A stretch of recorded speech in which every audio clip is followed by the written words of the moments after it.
The next pick is in. The Chicago Bears take Darnell Wright, the tackle out of Tennessee, the fast-rising, somebody that a couple of months ago may not have been at the top of the list, but over the course of the last couple of months has just absolutely ascended up the draft charts. How many times have we all heard it, gentlemen? Yeah. He shut down. You got to get that out of the way, right? You're contractually obligated to mention it. He just crushed him. Yeah, I mean, that Tennessee-Alabama game, there's so many players from that game, obviously, that we're going to see get called on tonight. But he was absolutely the anchor. And mind you, that is the biggest game in Tennessee football history the past 15 years. That one right there. No doubt. This has been a program that has been down, and there is absolutely no way that they have the season that they have last year. Hendon Hooker becomes a player that everybody knows nationally. Jalen Hyatt, a receiver that everybody knows nationally without that man. Yeah, you want the quiet secret as to why Tennessee was able to score at will and at any point in any game last season.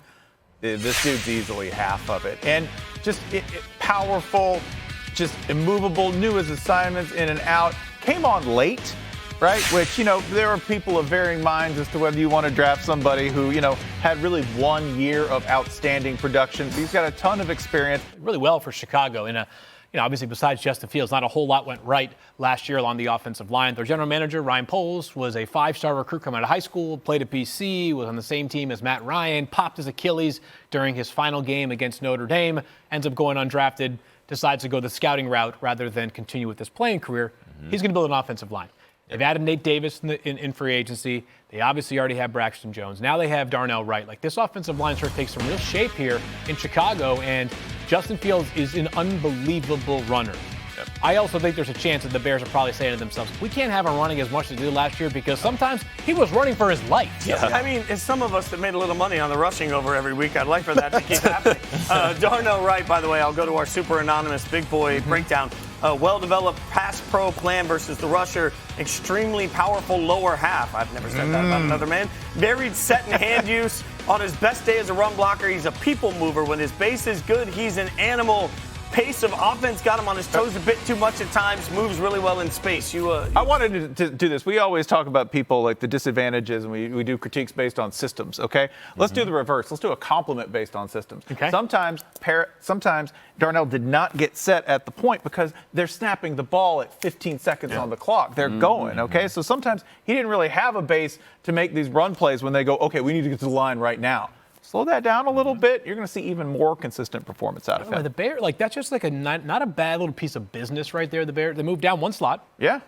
And they get the player. If they weren't going to, they clearly weren't going to take Jalen Carter, right? And that's every team had a different sort of litmus test on how a different level of tolerance, right? So they weren't going to take Jalen Carter. So instead, they take a player that clearly they would have been comfortable taking at number 9 because it was just one slot later. Pick up an extra 4th along the way. A little business right there. Also, the Bears have quietly done, I think, really sneaky good business through this whole offseason. They had a ton of cap money to spend. Yep. They realized that this was their opportunity to try and, I don't want to say Philadelphia it, but they needed to put more talent around Justin Fields, right? So, DJ Moore. They got DJ Moore.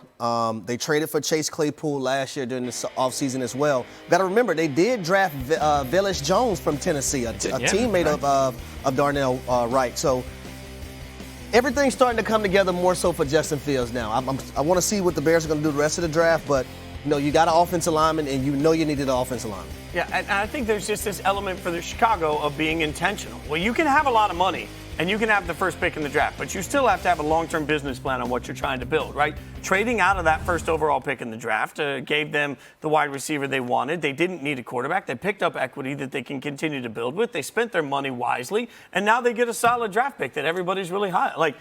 This feels like one of those off seasons where everything's been really simple and easy for Chicago in all the right ways. Thank you for watching ESPN on YouTube. For live streaming sports and premium content, subscribe to ESPN+.